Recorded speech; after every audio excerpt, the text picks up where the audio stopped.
नमस्कार दोस्तों, स्वागत है आपका हमारे official YouTube channel GS by Neeraj sir में। कैसे हैं आप सब? मैं उम्मीद करता हूँ स्वस्थ होंगे, मस्त होंगे, अपनी तैयारी में व्यस्त होंगे।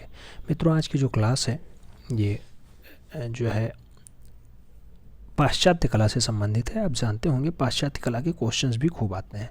इस टाइम ट्रेंड हो गया है 15 से 20 क्वेश्चंस पाश्चात्य कला के आने के।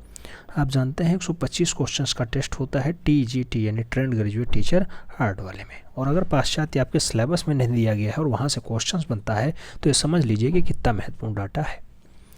इसी को ध्यान में रखते हुए आज से हम लोग पाश्चात्य को भी पढ़ने का प्रयास करेंगे। पाश्चात्य कला में हम लोग वन लाइनर बेस्ड क्वेश्चंस देखेंगे। पाश्चात्य कला का इतिहास बहुत इंपॉर्टेंट है, हालांकि पढ़ने का भी प्रयास बहुत ढंग से करना होगा, तब जाके काम बन पाएगा। क्योंकि इस बार पेपर जो है मॉडरेट लेवल का बनेगा और मॉडरेट में आप जानते हैं क्वेश्चंस जानते हुए भी गलत होने के चांसेस ज़्यादा रहते हैं। आइए देरी न करते हुए हम लोग टॉपिक की तरफ बढ़ते हैं। आज हम लोग मेसोपोटामिया की कला को देखेंगे। मेसोपोटामिया की कला जो है ये 6500 ईस्वी से लेकर के 6500 ईसा पूर्व से लेकर के 500 ईसा पूर्व तक का डाटा यहाँ पे होता है। तो इतना डाटा हमें पढ़ना है, आर्ट ऑफ मेसोपोटामिया। आइए स्टार्ट करते हैं। मेसोपोटामिया की अगर बात करते हैं तो मेसोपोटामिया का यूनानी अर्थ क्या होता है? दो नदियों के बीच का प्रदेश मूल रूप से मेसोपोटामिया कहलाता है। मेसोपोटामिया दो नदियों के बीच का प्रदेश होता है, वही मेसोपोटामिया कहलाता है। और अगर बात करते हैं तो दजला जिसे टिग्रिस नदी कहा जाता है और फरात जिसे यूफ्रेटिस नदी कहा जाता है। तो दजला और फरात नदियों की घाटी में जो विकसित होने वाली सभ्यता है वही सिंधु सभ्यता या फिर मिस्र की सभ्यता के समकालीन मानी जाती है और यही होती है मेसोपोटामिया की कला। तो दजला और फरात नदियों के बीच में जो पनपी सभ्यता है उस मूल रूप से किस सभ्यता के समकालीन माना जाता है? सिंधु सभ्यता यानी सिंधु घाटी सभ्यता के समकालीन माना जाता है या फिर मिस्र की सभ्यता के समकालीन माना जाता है। क्वेश्चन अगर घुमा के पूछेगा तो ये भी पूछ सकता है। अगला पॉइंट आता है कि शास्त्रीय यूनानी कला के पूर्व मेसोपोटामिया की सर्वाधिक उन्नत काल केंद्र कौन सा रहा है या उन्नत कला केंद्र कौन सा था? तो आप जानते हैं शास्त्रीय यूनानी कला के पूर्व मेसोपोटामिया ही सर्वाधिक उन्नत कला केंद्र रहा है, सबसे ज्यादा विकसित कला केंद्र के रूप में जाना जाता रहा है। अब यह सिद्ध हो गया है कि पुराने बाइबल जिसे ओल्ड बाइबल के नाम से जाना जाता है के कथानक तथा प्रलय की घटना के सत्यता के बीच यही अंकित है। आप देख सकते हैं पुराने बाइबल में मूल रूप से प्रलय की घटना की सत्यता के बीज यहीं से अंकुरित हुए थे। कहाँ से? मेसोपोटामिया की कला से, जिसे हम लोग शास्त्रीय यूनानी कला के नाम से भी जानते हैं।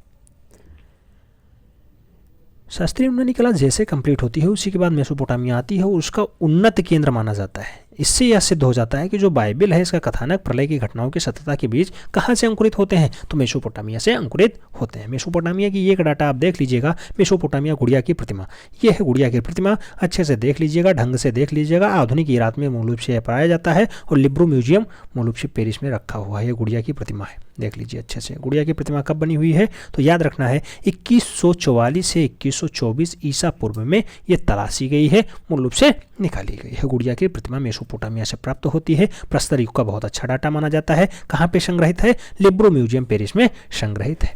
क्वेश्चन अगर पूछेगा तो यही घुमा के पूछेगा, इसलिए याद रखना होगा। आगे पॉइंट आता है मेसोपोटामिया का वर्तमान नाम क्या है? तो इराक नाम होता है। इराक मेसोपोटामिया का वर्तमान नाम होता है। अगला पॉइंट आता है सुमेरिया, अक्कद, बेबीलोनिया और असीरियन कैंडिलियन सभ्यताएं यहीं पनपती हैं। तो सुमेरियन, अक्कड, बेबीलोनिया, असीरियन और कैंडिलियन सभ्यताएं कहाँ पनपती हैं? मेसोपोटामिया वाले बेल्ट में पनपती हैं, याद रखना है। अब कुछ महत्वपूर्ण हम लोग डाटा देख लेते हैं, महत्वपूर्ण तथ्य देख लेते हैं जहां से क्वेश्चंस सीधे फंस सकते हैं, तो उन्हें देखने का प्रयास करते हैं। जैसे विश्व की सबसे प्राचीन सभ्यता, तो उसे कहा जाएगा मेसोपोटामिया की सभ्यता। कुम्हार के चाक का प्रयोग सर्वप्रथम किस सभ्यता में हुआ? तो कुम्हार का चाक आप जानते हैं जिसपे वो रख करके मिट्टी के नए नए आकारों को सजोता है, वही है कुम्हार का चाक। मेसोपोटामिया की सभ्यता में ही सबसे पहले विकसित होता है। आगे कहा जाता है सबसे प्राचीन कांस्य युगीन सभ्यता कौन सी रही है? तो कांस्य युगीन सभ्यता, जहां कांसे पे डाटा काम हुआ है, मेसोपोटामिया की सभ्यता सबसे प्राचीन कांस्य युगीन सभ्यता मानी जाती है। मेसोपोटामिया को ही इराक कहा जाता है, याद रखना है, इराक। अगला पॉइंट आता है मेसोपोटामिया की निवासी एक छोटी कील की गीली मिट्टी के फलकों पे अक्षर उकेरते थे जिसे कहा जाता था। तो कीलाक्षर लिपि मूल रूप से वही होती थी। क्या होता था? छोटी कील से गीले मिट्टी पे मूल रूप से फलकों के तहारे अक्षर उकेर देते थे। उकेरने का मतलब होता है उठा देते थे। जो अक्षर उठाते थे उसे कीलाक्षर लिपि में कहा जाता था। कील से उठा हुआ अक्षर कीलाक्षर हो जाता था। ठीक है। क्यूनिफॉर्म इसे इंग्लिश में कहा जाता है। कीलाक्षर लिपि मूल रूप से इसका हिंदी रूपांतरण होता है। कील से लिखा गया अक्षर कीलाक्षर लिपि कहलाता है। अगला पॉइंट आता है, सर्वप्रथम ब्रिटिश अफसर हेनरी रॉलिंस ने पढ़ा। तो सबसे पहले हेनरी लॉरेंस ने ही कीलाक्षर को पढ़ा था, जिसे हम लोग क्यूनिफॉर्म के नाम से भी संबोधित करते हैं। शीशे का प्रयोग सर्वप्रथम हुआ था। तो शीशे का प्रयोग मूल रूप से सबसे पहले मेसोपोटामिया में ही देखा जाता है। वही मेसोपोटामिया जिसका अर्थ होता है दो नदियों के बीच का प्रवेश, दजला और फरात नदियों के बीच का पनपा हुआ बेल्ट।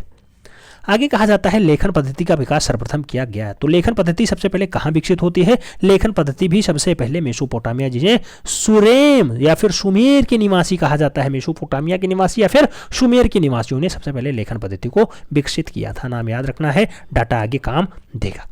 अगला पॉइंट आता है विश्व में वर्णमाला का प्रयोग सर्वप्रथम कहाँ हुआ? तो फर्नीशिया में मूल रूप से सबसे पहले वर्णमाला का प्रयोग हुआ है। फर्नीशिया याद रखना है। अगला पॉइंट आता है पंचांग। पंचांग का आविष्कार हुआ था। तो पंचांग का भी आविष्कार मूल रूप से मेसोपोटामिया में हुआ है। पंचांग वही जो आज के डेट में भी आप देखते होंगे क्या होता है, पत्रा पंचांग वही है।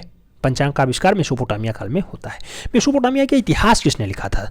तो बेबीलोन के पुरोहित मूल रूप से आते हैं, जिसे लोग जो है कहते हैं बेरोसोस के द्वारा मूल रूप से मेसोपोटामिया का इतिहास लिखा जाता है। मेसोपोटामिया का इतिहास किसने लिखा है? बेरोसोस के द्वारा लिखा जाता है। कहाँ के पुरोहित हैं? ये बेबीलोन के पुरोहित माने जाते हैं। अगला पॉइंट आता है, कहा जाता है कि मूल रूप से यहाँ का प्रसिद्ध नगर उर है। अच्छा, कहाँ का? मेसोपोटामिया का प्रसिद्ध नगर उर है, जिसे इब्राहिम का नगर भी कहा जाता है। उर को इब्राहिम का नगर की संज्ञा भी प्राप्त है। मेसोपोटामिया सभ्यता की खोज ब्रिटिश पुरातत्वविद सर लियोनार्ड बुर्ली तथा जर्मन पुरातत्वविद आते हैं कोलडेवा ने की थी। यह विश्व की सबसे प्राचीन सभ्यता मानी जाती है, जिसका समयकाल बताया जाता है कि 6500 से 500 ईसा पूर्व तक का माना जाता है। कई जगह ये 6400, कई जगह ये 6500। तो 6500 से 5000 ईसा पूर्व का डाटा क्या कहलाता है? मेसोपोटामिया की कला कहलाता है। खोजकर्ता कौन है? लियोनार्डो बुली हैं या फिर कोलडेवे। कोलडेवे कहाँ से हैं? जर्मनी से हैं। जबकि लियोनार्डो बुली कहाँ से हैं? तो ब्रिटिश खोज अधिकारी हैं, याद रखना है, पुरातत्वविद हैं।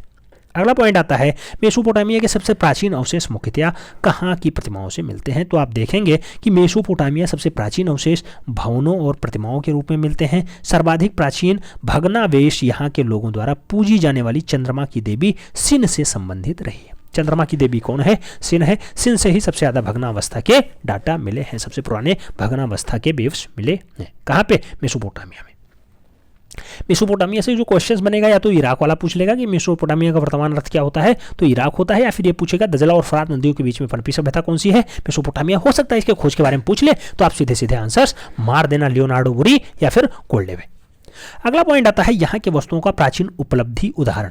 तो यहाँ की जो वस्तुएं हैं उसका प्राचीनतम उपलब्धि उदाहरण क्या रहा है? 5वीं शताब्दी ईसा पूर्व से एरुदू का मंदिर मूल रूप से कहाँ मिला है? मेसोपोटामिया की सभ्यता के आसपास ही दिखाई देता है।